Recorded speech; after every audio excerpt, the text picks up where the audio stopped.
Hi guys. So today's topic is, what are traditional healers and shamans, and are they good? Do you get good ones? Do you get bad ones, and in between? So according to Google, sorry, I'm just reading over here. I just want to give you what's the official statement on this. It says traditional healers of Southern Africa are practitioners of traditional African medicine in Southern Africa. So far, so good. They fulfill different social and political roles in the community, like divination, healing physical, emotional, and spiritual illnesses, and directing birth or death rituals, and then the list goes on and on. So a traditional healer is basically a practitioner of African medicine. So a lot of people who want to talk about race and colonialism and so forth, your argument doesn't stand over here, because if this was simply African tradition and these doctors were simply using herbs and things that are unheard of, to heal different types of sicknesses and illnesses like this Dr. Sabi and so forth, then that would have been okay. But now they kind of step over their boundaries and cross the line. The minute you start telling me that these people can heal spiritual illnesses and they practice things like divination in the community and communicate with spirits and entities and so forth, and look it up yourself. The list goes on and on. It even says that they can counter witchcraft attacks and so forth. Then we're dealing with something completely different. Now, some people want to talk and be like, yeah, but you want to be Christian. Yeah, it's the white man's religion. He came with the Bible and the whip in the other hand. You need to do your research. Did you know that Christianity was already in Africa from the 4th century, even before Islam came, which was around the 7th century? Yeah, I mean, it has always been there. It has always been with us, So traditional healers, over here it says they are mainly, for lack of a better term, they can also be called the shamans of Africa, basically. So a shaman is were found amongst the indigenous people of Northern Europe and Siberia as well. So these shamans used to communicate with spirits. Both spirits could be malevolent or benevolent, good or bad spirits, and they would also direct these spirits into this earth. So basically they would communicate with the spirit realm, and then once the spirits would come this side, they would direct them once they were here, So basically they'd be like your spirit guides and so forth. There was one very famous animation, a cartoon that came out a few years ago. I just forgot what was the name. It was based on a Mexican story where this kid's grandmother died and he had to go into the spirit world with his spirit guide, and they had some dance competition and so forth. I think it was around this Cinco de Mayo tradition that they have in Mexico, the Day of the Dead. I think it's the 5th of May or something like that. But you see, shamans were the ones that were practicing such things, You talk about ascended masters, about spirit guides and so forth. So now, a traditional healer can either be called Isangoma or Nyanga. So Isangoma is the one who deals with things like divinations, throwing bones and telling you who did what to you. And Inyanga, this is the herbalist. So this is the one that is going to use different types of herbs and whatnot to treat your illnesses. But herbalists also treat spiritual illnesses. They can also give you certain herbs and charms. Now, once we start talking about charms, these are like your love potions, love spells. Say a woman wants a man to fall in love with her. She would be given charms by a herbalist, Nyanga.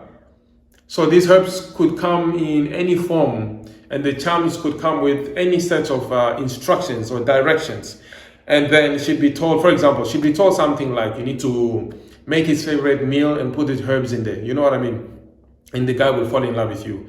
So now from the outside, it looks, oh wow, it's cute. I mean, it's harmless, man. She just wants the guy to be nicer to her and fall in love and whatnot. So she used a couple of herbs, this and that. But spiritually speaking, these herbs are not only herbs. There's a demonic force behind it. There's always a demonic force. One thing I've learned throughout my studies throughout the years, when it comes to the occult and the demonic forces and so forth, there's nothing cool. There's nothing cute. There's nothing funny. There's nothing amazing. There's nothing interesting. It's all about demons and unclean spirits harming human beings. That's the bottom line, yeah? So we talk about inyanga, diviners, herbalists, spirit talkers, whatever you want to call them, psychics, mediums. These are basically conduits. These are people that are being used by the demonic to spread more evil. So what they do is open doorways. That's their specialty. They open doorways and portals for the demonic. So some people would argue and say, yeah, but my grandmother was a herbalist, or my grandmother was an inyanga or a shaman or whatever you want to call it, and all she did was help sick people and so forth.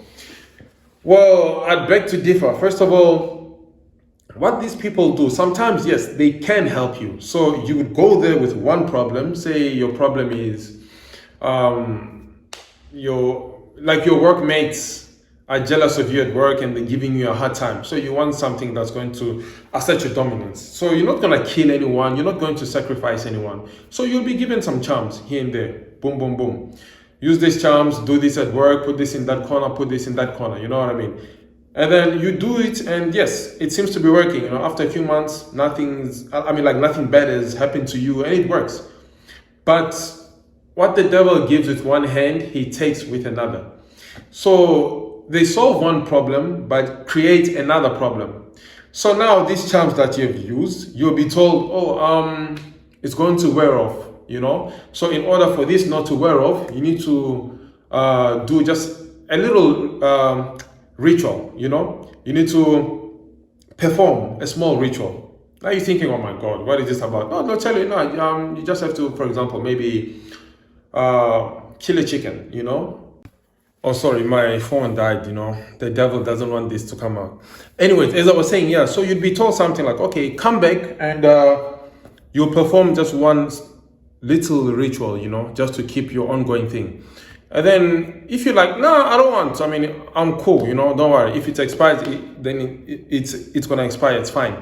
Then you'll be told, no, if you don't perform this ritual, you might lose your mind because you've done A, B, and C. You know what I mean? So it's an ongoing thing. It's an ongoing thing. And then once you perform this ritual, you have shed this chicken's blood, you have now invoked another spirit to come into your house. So now you're thinking, okay, the initial ritual I've done to be assertive at work and to have my colleagues afraid of me and my boss and give me whatever I want. You performed another ritual that brings another spirit into your household. Now, maybe you don't have the problem, but this spirit that you brought back home is giving your daughter problems. It's giving your son problems at school, this and that. You know what I mean? Whatever the devil gives, he takes with another hand. So some shamans, what they can do as well, they, for example, say I have a problem with, I don't know, whatever.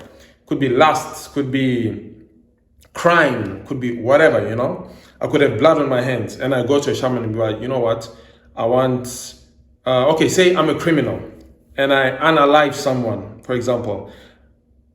By the way, this does happen. You go to a herbalist, Sangoma, shaman, all the same thing. And you ask them for help and you tell them, you know what? I would like for the police not to focus on this case, for the dockets to go missing and so forth, because I don't want to go to jail. Some of them can help you, You perform a ritual here and there, A, B, and C, And the spirit of the person that you unalived, for example, could be bound to not come after you. So say this criminal lives and you come with your other problem. Maybe you have a work problem, you got a love problem, this and that. The Sangoma or the traditional healer or the practitioner can take that spirit or whatever that was negative that he took from the previous customer and put it on you. You know what I mean? So that's what they do. I know some people will tell you over and over, yeah, even some traditional healers will tell you, yeah, but I'm not an evil practitioner. You get this red garment practitioners. I'm a white garment. I'm a gray garment. I'm a green garment. They're all the same. Why? Because if the source of their power is not coming from God, then you cannot trust these people. You cannot trust these people because they are listening to someone. They do take advice from some spirits. And if it's not God, who is it? We all know there are only two forces on this, like on this land, you know. There are only two forces in this world. Good and bad. God, the devil. Light and darkness. You know. And I'll take it a step further. If there's anyone out there who tells you genuinely that they got help from a Sangoma, a shaman, Nyanga, Ngaka, whatever you want to call it, without any repercussions, they're lying. Trust me. If they're honest, they'll tell you the truth. You know, if they're honest, they'll tell you the truth. They'll tell you the truth. So yes, are shamans and Sangomas, the traditional healers, a good thing? The answer is no. You know, what are they? They are basically witches. They are diviners. You know, they are psychics. You know, they are clairvoyants, you know, scryers. Everyone who performs these things can be listed under a Sangoma or a shaman, you know. Anyway, that's just a video for today. It's a short video, just thought I should share that. And you guys take care. Let me know what next you want to hear. Cheers.